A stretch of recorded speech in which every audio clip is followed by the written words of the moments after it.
good evening and welcome back to my channel.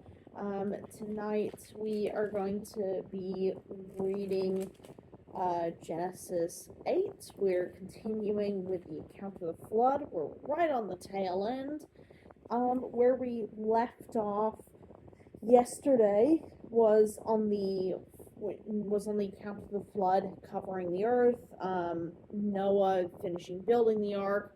He's 600 years old, and he goes into the ark with himself, his wife, his sons, and his sons' wives, and they are spared from the judgment of the flood that God brings upon all the wicked people. So, let's continue where we left off.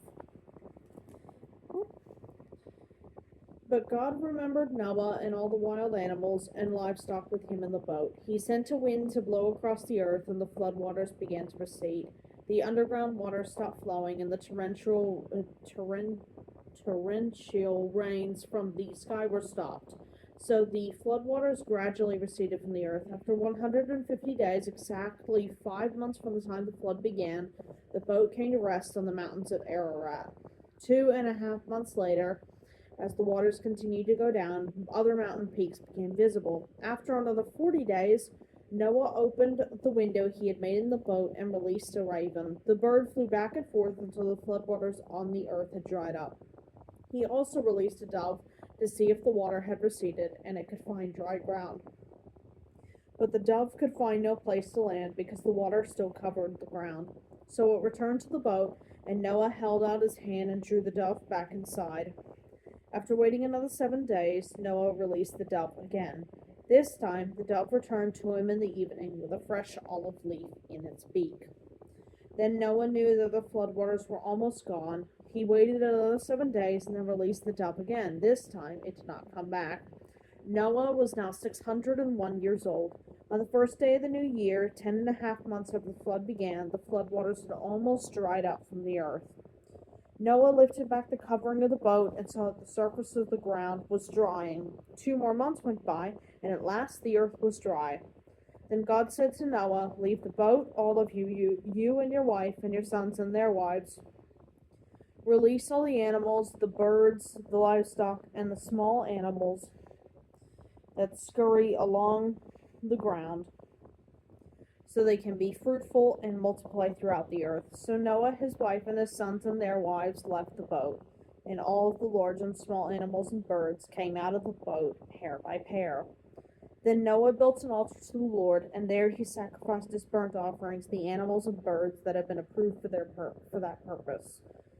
And the Lord was pleased with the aroma of the sacrifice and said to himself, "I will never again curse the ground because the human race, even though everything they think or imagine is bent toward evil from childhood.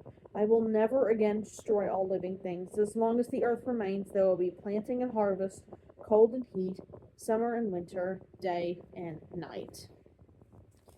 That was chapter 8 of Genesis, saying the finality of the flood.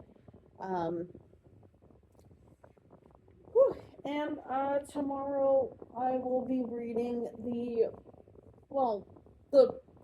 final, and like the very, very tail end of the flood, talking about the symbol that God puts in the sky to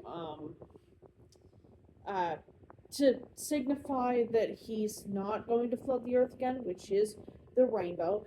If you remember one of my little shorts from this morning that I put out, I was highlighting how gorgeous the rainbow was this morning.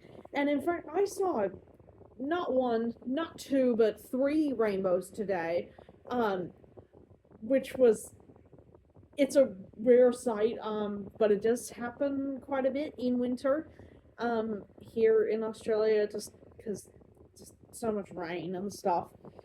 And I absolutely love that. And you'll hear my thoughts on the rainbow and, the stuff that our current climate's doing with the representation, or at least a representation of the rainbow I'm not overly fond of.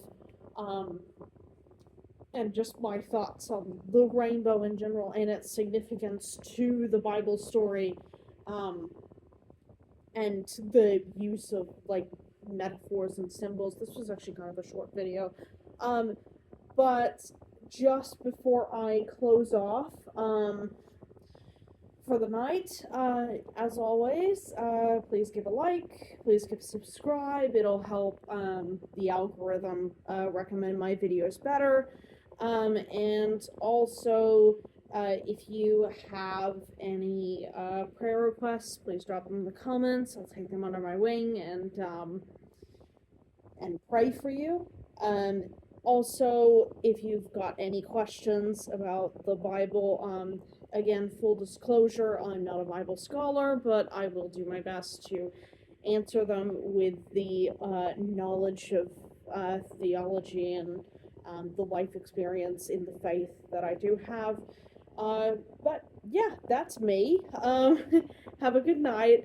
I love you all. Thank you for listening. Bye bye.